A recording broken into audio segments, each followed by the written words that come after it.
ముందు ఎలా జీవించామా అన్నది కాదు, ప్రస్తుతం ఎలా జీవిస్తున్నామా అన్నదే ముఖ్యం. అనగనగా రాజమహేంద్రగిరి అనే గ్రామం ఉండేది. ఆ గ్రామంలో గొప్ప పేరు మోసినటువంటి రైతు రామయ్య ఉండేవాడు. అతనికి బహుబాగా పంట భూములు ఉన్నవి. వాటితో పాటు పట్టణంలో మంచి మంచి వ్యాపారాలు కూడా ఉన్నవి. ఇన్ని సిరి సంపదలు ఉన్నా అతనిని ఒకే ఒక దిగులు మాత్రం వేధిస్తూ ఉండేది. అదేమిటంటే రామయ్యకు ఒకే ఒక కుమారుడు ఉండేవాడు. అతని పేరు రాము. చూడ చక్కని వాడు. అతనికి వివాహం చెయ్యాలని ఎంతో మంది అమ్మాయిలను రామయ్య చూపిస్తాడు. కాని ఎవరూ కూడా రాముకు నచ్చేవారు కాదు. అలా కొన్ని సంవత్సరాలే జరిగిపోతుంది. అతనికి వివాహం జరుగుతుందో లేదో అన్న దిగులు రామయ్యకు ఏర్పడుతుంది.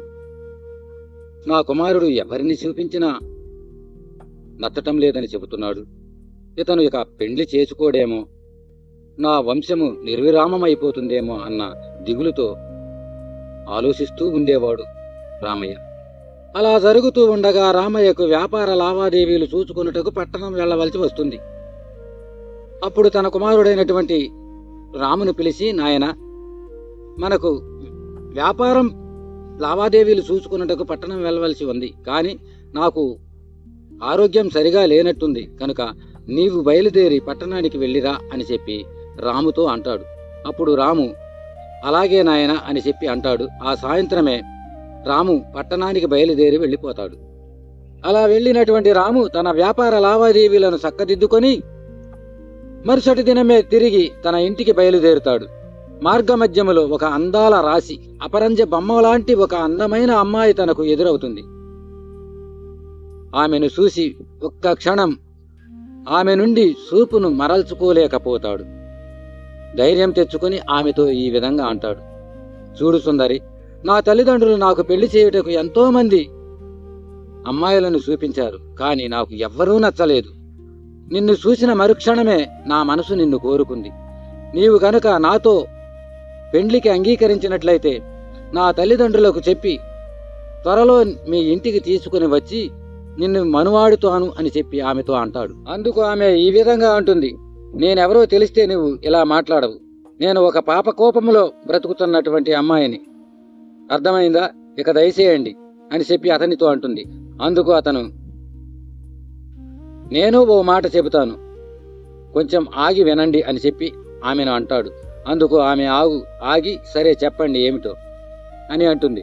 అందుకు రాము ఈ విధంగా అంటాడు, నాకున్న ఆస్తి ఔశ్వర్యాలు చూసి, నా అందాన్ని చూసి ఇంకొక అమ్మాయి అయి ఉంటే నేను అడిగినందుకు ఆమె కాదనేది కాదు, తన ఉన్నటువంటి పాపపు జీవితాన్ని గురించి నాకు తెలియజేసేది కాదు. కానీ నువ్వు వాటిని దాచుకోలేదు. నీకున్నటువంటి పాప జీవితాన్ని గురించి నా ముందు తెలియజేశావు. కనుక నీకంటే ఉత్తములు నాకెవ్వరూ దొరకరు. నిన్నే నేను వివాహం ఆడుతాను. దయచేసి మీ చిరునామా తెలియజేయండి అని ఆమెతో అంటాడు. అందుకు ఆమె ఈ విధంగా చెప్తుంది, నా పేరు పరిమళ ఇక అని చెప్పి తన చిరునామాను అతనికి తెలియజేసి అక్కడి నుండి వెళ్ళిపోతుంది. రాము కూడా తన గ్రామానికి బయలుదేరి వెళ్ళిపోతాడు. అలా ఇంటికి వెళ్ళినటువంటి రాము తన తండ్రికి తన వ్యాపారాల గురించి తెలియజేసి తరువాత పరిమళ తనకు కలిసిన విషయం, వారిరువురి మధ్య సంభాషణ గురించి వివరంగా తెలియజేస్తాడు. ఆమె జీవితం గురించి కూడా చెప్తాడు. వెంటనే రామయ్య దానికి ససేమేరా ఒప్పుకోను, ఇది మన మర్యాదకు భంగపాటు జరుగుతుంది, కనుక మనకు వద్దు నాయన అని చెప్పి తన కుమారునితో చెబుతాడు. కానీ తను, లేదు నాయన, నేను పెండ్లంటూ చేసుకుంటే ఆమెనే చేసుకుంటాను, లేకుంటే ఇలానే జీవితాంతం బ్రహ్మచారిగానే మిగిలిపోతాను అని తండ్రితో అంటాడు. అలా వాదిస్తున్నటువంటి రాము మనస్సును మార్చాలని తన తండ్రి రామయ్య శతవిధాల ప్రయత్నం చేస్తాడు. కానీ ఫలితం దక్కదు. రామయ్య అంతటితో ఇంటిలోనికి వెళ్ళిపోతాడు. రాము కూడా తన గదిలోనికి వెళ్ళిపోతాడు. కానీ రాము ఆ దినము నుండి కూడు నీళ్లు నిద్ర మానివేసి దిగులుతో మంచం మీద పరుండి ఉంటాడు. అది గమనించినటువంటి తన తల్లి మనసు చలించిపోతుంది. రామయ్యను ఎలాగో ఒప్పిస్తుంది. కొన్ని దినములకే పరిమళ రాముల వివాహం అంగరంగ వైభవంగా జరిపిస్తారు. అలా వివాహం చేసుకున్నటువంటి రాము తన భార్య అయినటువంటి పరిమళను చాలా ప్రేమగా చూసుకునేవాడు. ఆమెకు వంట వార్పు రాదు, కుటుంబ విలువలు తెలియవు, ఇరుగు పొరుగు వారితో ఏ విధంగా వండాలో కూడా తెలియదు, తన పొలాలలో పనిచేసేటువంటి వారితో ఏ విధంగా మెలగాలో తెలియదు. కనుక రాము తను దగ్గరే ఉండి ఆమెకు వంట వార్పు చక్కగా నేర్పించాడు. అంతేకాకుండా ఆమె పనులను కూడా తను చేసేవాడు. ఇరుగు పొరుగు వారితో ఏ విధంగా మెలగాలో తెలియజేశాడు. అత్తమామలను ఏ విధంగా గౌరవించాలో కూడా తెలిపాడు. తన పొలాలలో పనిచేసేటువంటి కూలీలను ఏ విధంగా ఆదరించాలి, వారిని ఏ విధంగా కరుణించాలో కూడా ఆమెకు చక్కగా నేర్పించాడు. అలా రాము దగ్గర ఆమెకు మంచి లక్షణాలు అలవడ్డాయి. ఆమె యొక్క పాపపు జీవితం ఆమె నుండి దూరం అయిపోయింది. ఆ పాపపు ఆలోచనలు కూడా ఆమెలో లేవు. ఆమె అక్కడ నుండి తన అత్తమామలను చాలా ప్రేమగా చూసుకునేది. ఇరుగు పొరుగు వారిని చాలా ఆప్యాయంగా పలకరించేది. కానీ వారు మాత్రం ఆమెను తృణీకరించేవారు. ఆమెను ఒక హేళనగా చూసేవారు.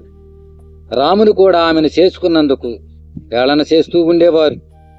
తన అత్తమామలు ఆమెను గౌరవించేవారు కాదు. ఆమె పట్ల కోపాన్ని ప్రదర్శించేవారు.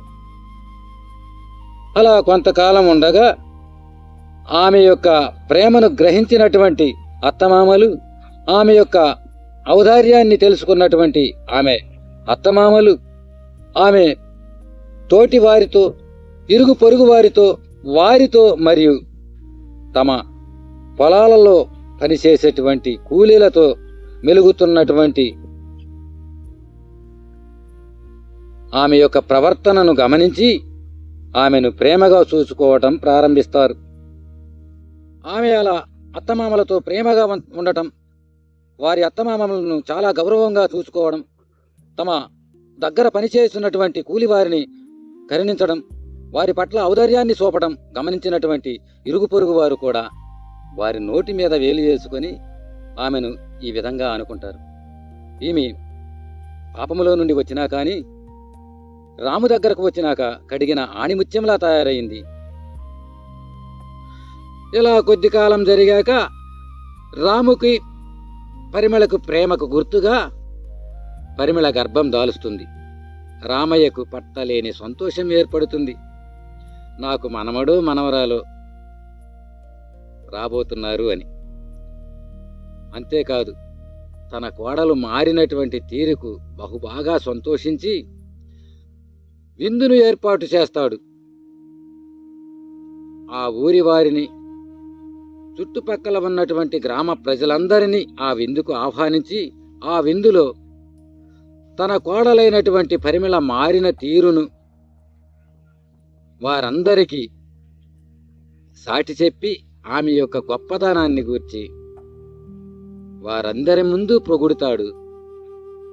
ఆయన సంతోషంతో నా జీవితం ఇక ధన్యమైపోయింది, నా సంతోషానికి అవధులే లేవని వారందరి ముందు సాటి చెబుతాడు. మిత్రులారా, ఈ కథ మనకు ఏం తెలియజేస్తుంది? ప్రతి మనిషి జీవితంలో తప్పు చేయడం సహజమే. కానీ వాటిని సరిదిద్దుకొని విడిచిపెట్టిన వాడే మంచి మనిషిగా మారుతాడు, సమాజంలో గుర్తింపు పొందుతాడు అని ఈ కథ మనకు క్షుణ్ణంగా తెలియజేస్తుంది. ఇటువంటి మోటివేషనల్ కథల కోసం ఛానల్ని సబ్స్క్రైబ్ చేసుకోండి. జై హింద్.